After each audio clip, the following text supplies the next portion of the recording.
नमस्कार, मैं हूं आपके साथ अजय कुमार और आप देख रहे हैं STV।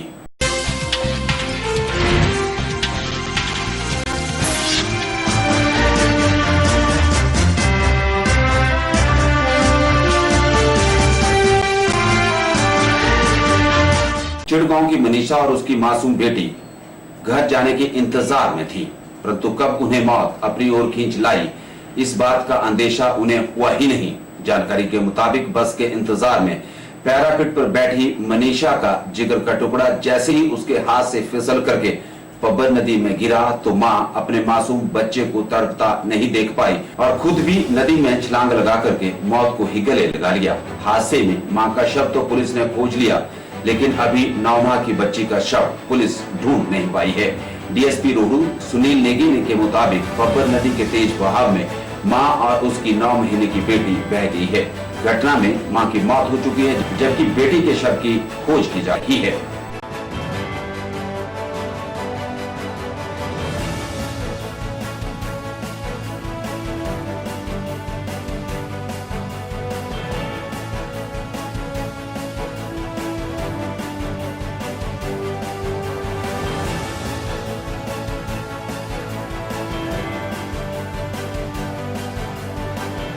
सर ग्रेड के जहाँ पे टावर का कंपनी के मटेरियल रखा है उसके बैक साइड में ग्रेड के साथ में मिली माँ की बॉडी, और जो बच्चा है वो हमने सर्च अभियान किया आगे हाटकोटी तक, अभी तक तो नहीं मिल पाया। पुलिस दल हमारे साथ था, गांव के लोग थे, लड़की के घर के खाबड़ गांव के लोग थे, बहुत सारे लोग थे, सारे सर्च अभियान कर रहे हैं। अभी तक बच्चे का कोई सुराग नहीं बच्चे का कोई सुराग नहीं मिला है जी।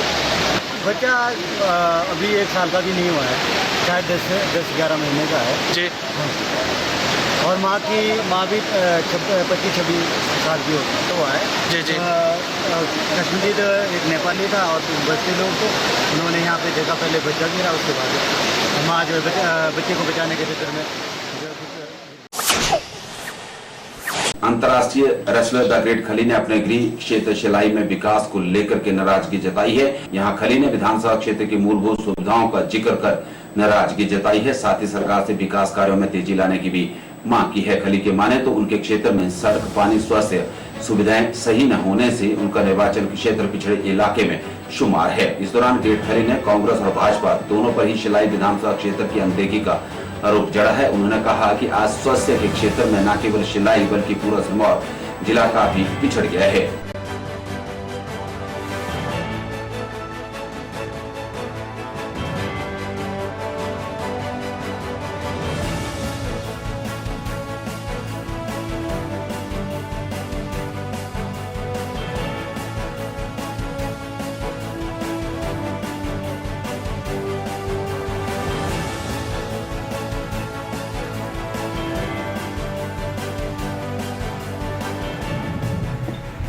हमारी जो यहाँ पर जो शिलाई क्षेत्र है, आपको भी पता है कि भाई कितना पिछड़ा हुआ इलाका है। तो ना चाहने से भी जैसे बोलते हैं ना कि हकीकत और एक जो दिल की आवाज़ फिर उठ के आती है बात कि भाई जब भी हम जाते हैं तो इतने मतलब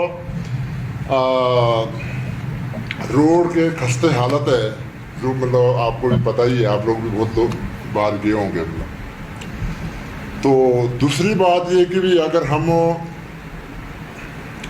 पानी की समस्या मतलब पानी की समस्या बहुत ज़्यादा है, मतलब जितना शिलाई का जो एरिया है ना, बहुत शिलाई पे बहुत प्रॉब्लम है।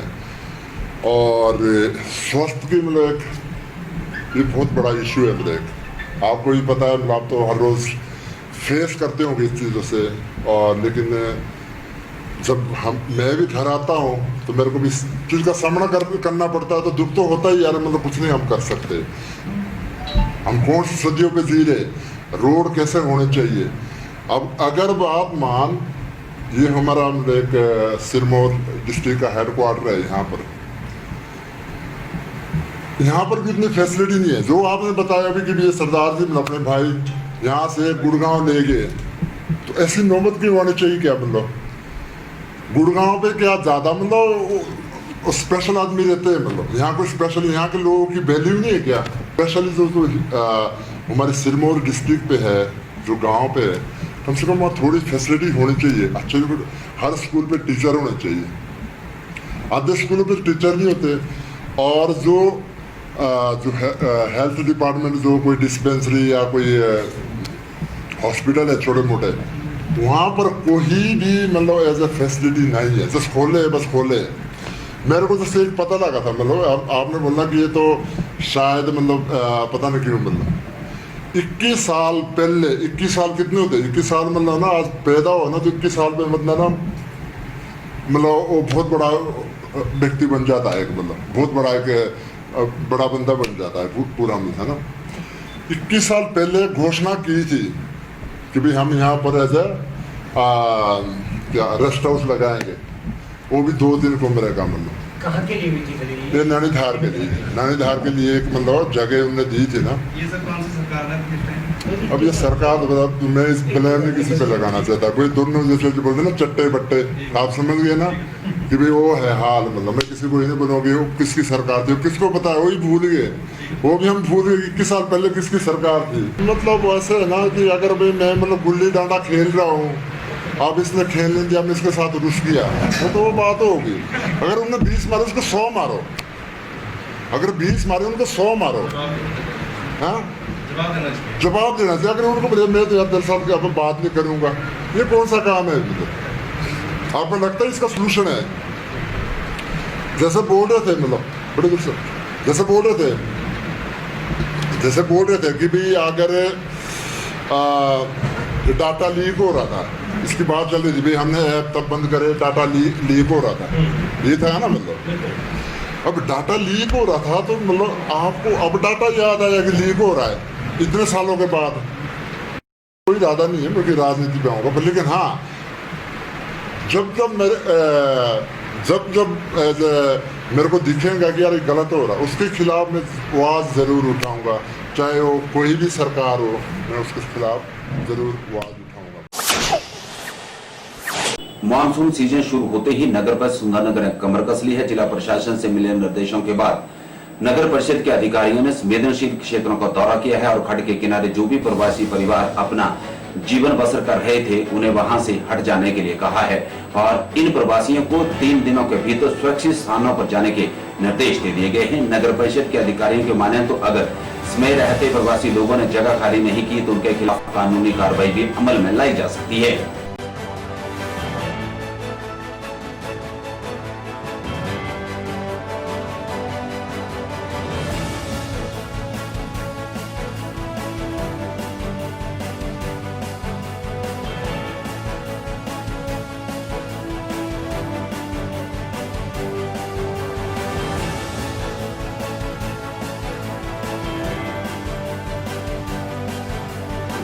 सुंदरनगर द्वारा आने वाले 2-3 महीनों में जो हमारा ये बरसात का सीज़न है उसके लिए हमने कमर कस ली है। विभिन्न कर्मचारियों को निर्देश दे दिए गए हैं कि जितनी भी नालियाँ हैं उनको खुला रखा जाए, सफाई करवाई जाए ताकि ब्लॉकेज ना हो जिसकी वजह से पानी लोगों के घरों की तरफ या व्यावसायिक स्थानों की तरफ जाए। और जो हमारे कुछ हमने काम कर भी दिया है हमारा और कंटिन्यू रहेगा, इसके ऊपर हमारा पूरा अलर्ट है। एक समस्या है हमारे नीचे इनके लिए झुंगी झोंपड़ी वाले IPH दफ्तर के पास जो खड्ड है वहाँ पे झुंगी झोंपड़ी वाले बैठे हैं, उनको रिमूव करने के लिए हम 3-4 दिन पहले गए थे वहाँ पे पुलिस को हेल्प लेके और उनको 3 दिन का टाइम दिया है कि वहाँ से रिमूव हो जाएं और सेफर स्थान पे चले जाएं। तो इसके बाद हम देखते हैं अगर वो नहीं हटेंगे तो उनको फोर्सफुली हमें वहाँ से हटाना पड़ेगा, उनकी जान माल की रक्षा। नगर परिषद हमीरपुर की तरफ से सफाई कर्मचारियों को राशन किटें वितरित की गई हैं। कोरोना संकट काल में लगातार सेवाएं देने वाले सफाई कर्मचारियों को प्रोत्साहित करने के लिए यह पहल नगर परिषद की तरफ से की गई है। आपको बता दें कि इससे पहले भी विभिन्न सामाजिक संस्थाओं ने इस वर्ग के कर्मचारियों के लिए राशन उपलब्ध करवाया है। इसके अलावा कर्मचारियों के प्रोत्साहन के लिए उनको सम्मानित भी किया गया। नगर परिषद हमीरपुर के कार्यकारी अधिकारी KL ठाकुर के मुताबिक नगर परिषद हमीरपुर के सफाई कर्मचारियों को राशन वितरित किया गया है। उन्होंने कहा कि ठेकेदार के माध्यम से door to door garbage collection योजना के तहत काम करे सफाई कर्मचारियों को यह राशन उपलब्ध करवाया गया है।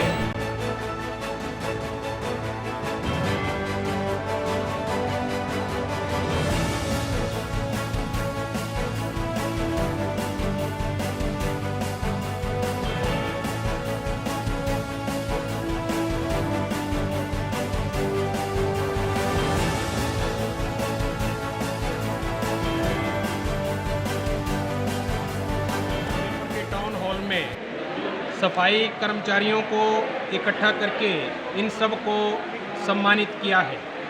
और उसके पीछे जो कारण रहा है वो ये रहा है कि सफाई कर्मी कोरोना योद्धा हैं। इन्होंने अपनी ज़िंदगी को दांव पे लगा करके लोगों को बचाने का काम किया है। कोविड-19 के जो सेंटर है जो पॉलिटेक्निकल बड़ू में हैं, NIT में हैं, जिसमें सैकड़ों लोग वहाँ आए, कुछ ठीक होकर के चले गए, मैक्सिमम ठीक होकर के चले गए, परंतु जहाँ डॉक्टर की सहभागिता उनको ठीक करने में रही है, उससे ज़्यादा सहभागिता इनकी रही है उनकी सफाई व्यवस्था को पूरा करने में। इन्होंने उनकी सफाई व्यवस्था को पूरा किया है, चेक किया है, वहाँ से गंदगी उठाई है, उसको एकांत में जाकर के जलाया है और यहाँ तक कि उसकी धूल भी दबाई है। तो इन कोरोना योद्धाओं ने जो काम किया है वो बहुत सराहनीय है। इसकी जितनी भी प्रशंसा की जाए वो कम है। और हम आज यहाँ टाउन हॉल के सभागार में हमने यहाँ सैकड़ों सफाई कर्मियों को, लगभग 150 से अधिक सफाई कर्मियों को इकट्ठा किया है।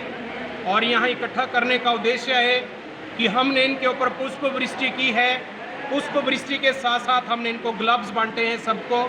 ग्लव्स के साथ साथ हमने इनको मास्क भी बांटे हैं। इन सब के लिए प्रशस्ति पत्र भी उपलब्ध किए हैं, क्योंकि जितना प्रशस्ति का कार्य इन्होंने किया है उतना कोई नहीं कर सकता। इन्होंने न केवल कोविड-19 से लड़ने वाले मरीजों की सेवा की है, उनका शौच उठाया है, उनकी गंदगी उठाई है और उन्हें एक नया जीवन देने के लिए तैयार किया है। हम जितना भी इनके कार्यों की प्रशंसा करें कम है। इनके कार्यों की प्रशस्ति बहुत ऊंची है। और आज हमने ये निर्णय लिया था कि हम इन सबको इकट्ठा करेंगे। यथासंभव जितना भी इन्होंने पुण्य कार्य किया है उसकी सराहना तो हम कर ही सकते हैं, इनके कार्यों का ऋण हम उतार नहीं सकते। और फिर भी हमने प्रयास किया है कि इनके कार्यों के प्रति हम सब इकट्ठा होकर के सम्मान और सद्भावना की बात यहाँ करें।